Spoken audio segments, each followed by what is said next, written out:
So we're diving into something I know you've been really thinking about a lot. Yeah. And that's this whole red pill thing, Right. especially like how it connects to marriage. Yeah. All those like hidden contracts and relationships. Absolutely. It's like you're trying to figure out the rule book. Even the rules that like nobody talks about. Yeah, those unspoken agreements, Right, the exactly. hidden dynamics of power. And expectation. What? So to really get into this, Okay. we're going to look at this book All right. by Conrad Riker. Okay. It's called The Corrosive Impact of Cultural Marxism, a Critical Analysis. Now, that title might sound a bit intense. Yeah. But Riker actually calls this book like edutainment. Okay. But he does say it's accurate. Interesting. And he covers a ton of different topics. Yeah, like what? He goes into critical theory, postmodernism, Okay. gender roles, Right. the family unit, Gotcha. all through the lens of cultural Marxism, which he sees as like this powerful force shaping Western civilization. He's not a fan, it sounds like. No, he's very critical. Interesting. In the preface, he even calls it insidious. Wow. So that right there, that really connects with this whole red pill idea I see that. of like uncovering hidden agendas, Absolutely. questioning the narratives we're given. Right, especially when it comes to things like gender roles. And how institutions like marriage have evolved. Exactly. So before we get too far, Okay. we need to define what Riker actually means by cultural Marxism. Makes sense. He traces it back to this group called the Frankfurt School. Okay. They were intellectuals back in the early 20th century. All right. And they were really interested in how culture shapes us. Okay. Like how media, Yeah. education, Yeah. even art, Interesting. all of that shapes our thinking and behavior. So it's not just about like economic systems. Yeah. It's about the ideas behind everything. Right. The ideas that permeate our culture. Yeah, I get it. And they believed that if you change the culture, Okay. you can fundamentally transform society. That's interesting. And this is where that idea of the long march through the institutions comes in. Okay, I've heard that term. It's about this gradual, long-term strategy Okay. to shift society's values and norms over generations. So like slowly changing the rules of the game. Exactly. And that could be seen as creating like this new unspoken agreement. Like a covert contract, Yeah. replacing the old ways of doing things. Precisely. Wow, that And this is exactly how Riker connects it to the red pill. makes sense. He argues that this long march has had a huge impact. Okay, like on what specifically? Well, he talks about the family structure, Yeah. education, even how we perceive masculinity today. Yeah, I can see how that would be relevant. So let's start with the family. Okay. Riker really goes deep on what he sees as the breakdown of the traditional family unit. Okay. He links it to the rise of feminism, things like no-fault divorce, and the increase in single motherhood. So he sees those as connected. Yeah, in his view, they all stem from this cultural Marxist influence. That's definitely a controversial take. Oh, absolutely. But I'm curious to hear more about how he ties it all together. Well, it all goes back to those covert contracts. All right. Those unspoken agreements. Exactly. So how does that apply to the family? Because if traditional roles and expectations within marriage are disrupted, Okay. it's like the agreed upon terms are being rewritten. Interesting. And maybe not everyone's fully aware of it. Yeah, like the rules are changing, but no one's saying that out loud. Right. And that's the core of his argument. Okay. That these shifts have happened gradually, almost insidiously, Yeah, like under the radar. impacting the very fabric of society. So it's not just about individual families. No, he's talking about like a societal level change. Wow. Then there's education. Okay. Riker believes that education has become less about actual learning Okay. and more about pushing a specific agenda, one that he sees as undermining traditional values. So he thinks there's like a hidden curriculum. Yeah, he presents a pretty strong case Okay. that education, especially in recent decades, Huh? has become this battleground for ideological influence. I can see how that would be seen as a kind of covert contract. Right. Like the way things are taught is shaping how students think. Exactly. Without them necessarily realizing it. Like the curriculum and the teaching methods are subtly shaping how students see the world. Yeah, that makes sense. And that actually connects to another big theme in the book, What's that? identity politics. Okay. Roker is very critical of identity politics. He sees it as inherently divisive. So how does he explain that? He says that instead of focusing on what unites us, Okay. identity politics emphasizes our differences, which can lead to more conflict. Yeah, I can see that. He even used the example of that Google engineer. Oh yeah, James Damore. Yeah. The one who was fired Right. after he wrote that memo. About diversity policies at Google. Right. Riker uses this example to show how challenging certain narratives, Okay. even if you think you're just expressing your opinion, Yeah. can have some serious consequences. It's like getting fired. Exactly. So it's like there are these unspoken rules Yeah. about what you can and can't say. Right. Even what you can and can't think. And if you step outside of those boundaries, This is going to be backlash. exactly, and that leads directly into his concerns about free speech. All right, I'm curious to hear what he has to say about that. Well, Riker argues that the ability to express dissenting views, Okay. especially views that challenge the main narrative. Yeah. That ability is being eroded. Like people are being silenced. It's like that saying, the nail that sticks out gets hammered down. Right. And he connects this to the media as well. Okay, how so? He argues that media bias and the way algorithms control what we see online, they create these echo chambers where we're only exposed to certain viewpoints, and that limits our exposure to different perspectives. It's like we're being subtly steered towards certain ways of thinking. Which again kind of ties back to that idea of a covert contract. Right. It's like we're agreeing to a certain worldview. Without even realizing it. That's a scary thought. It is. And to really understand Riker's full argument, we need to grapple with another concept. What's that? Postmodernism. Oh boy. Yeah, this one can be a bit tricky. I know, it's a whole philosophy. It is. That can be hard to wrap your head around. But essentially it challenges the idea of one single objective truth. Okay, so like instead of saying this is the truth, modernism says, well, that might be your truth. Exactly. But here's my truth, and they're both equally valid. Yeah, and that can be really frustrating. You can imagine, especially if you're looking for a clear-cut answer. Like many people in the red pill community are. Right, they want to know what's real. Exactly. And this can feel like the rug is constantly being pulled out from under you. Yeah, no stable ground. And Riker argues that this sense of uncertainty and confusion, that's created by postmodern thinking. Yeah.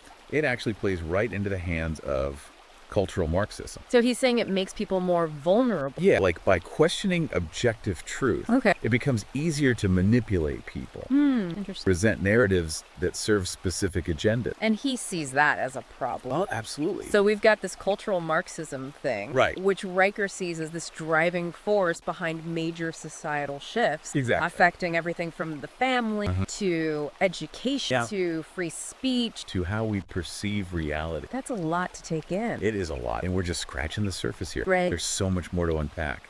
I'm already feeling like I need to process all of this. Yeah, it's a lot to think about. But I'm definitely intrigued. Good, because we're just getting started with this deep dive. I'm ready for more. There's so much more to explore in Riker's analysis. Looking forward to it. It's like Riker connects cultural Marxism to how we see gender now. Yeah. He says it's gone way beyond just equality. Now it's about redefining what it even means to be male or female. Blurring those traditional lines. Exactly. He really dives into the transgender movement, and he sees it as a direct outcome of this cultural Marxist to get rid of traditional categories and hierarchies. Like those old ways of thinking just don't fit anymore. Right. It's like he's saying those understandings of male and female, they're being intentionally deconstructed. That's a strong statement. It is. And he even suggests that all these antidepressants that people are using, that's like a symptom of this societal upheaval. Like people are struggling to adapt. The logic. Yeah. To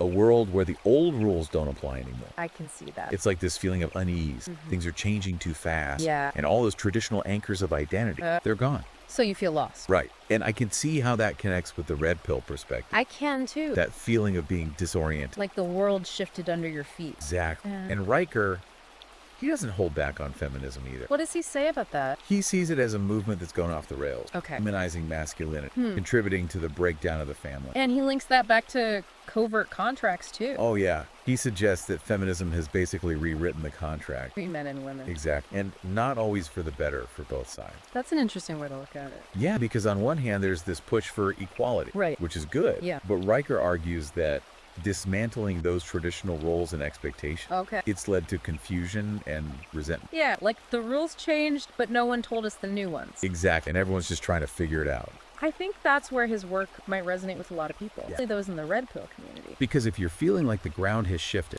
and those unspoken agreements are gone, Right. Riker's perspective might help make sense of those feelings. he's saying, hey, you're not crazy. Okay. These changes are happening. Right. And they're having a real impact on men. Yeah, that's a powerful message. It is. And he's particularly concerned about men and boys. Okay.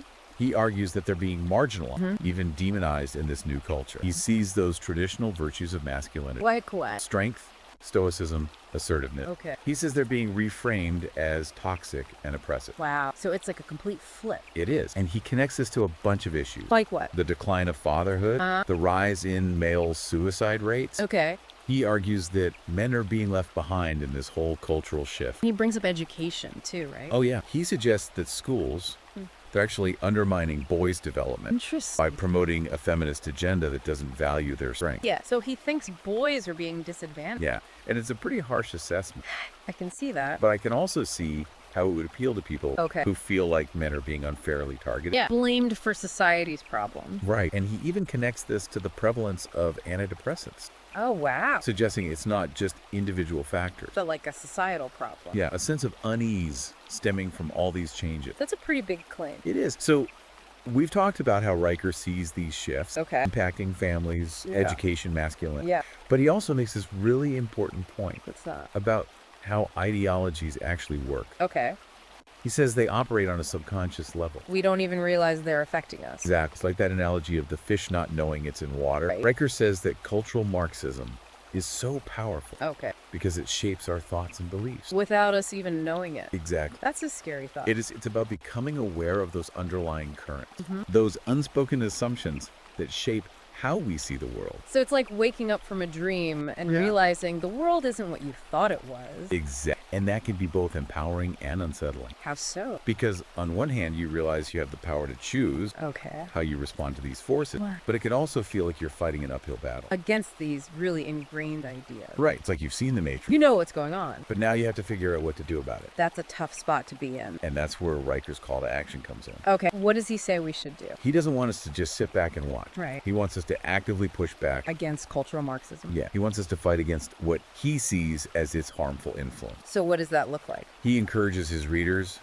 to educate themselves, to speak up, to challenge the narratives they see in the media. Even in their own family. Yeah, everywhere. That's a big ask. It's like he's saying, don't let them control the conversation. Okay. Engage debate and stand up for what you believe in. That's a powerful message. And I think that message of taking control really resonates with the red pill community. They're already questioning the status quo. Exactly. But it's important to remember that Riker's perspective is just that. A perspective. Yeah. It's one way of looking at things. Right. It's not the only way. And not necessarily the right way. Exactly. And that's what we're doing here. Okay. Diving into these ideas, examining them critically. Help the listener form their own conclusions. Exactly. I like that approach. So as you're listening to Riker's argument, ask yourself, what rings true for me? Okay. What do I agree with? Yeah. What do I disagree with? That's good advice. It's about developing critical thinking skills, learning to see through any ideology. No matter how persuasive it might seem. So one thing Riker keeps coming back to is how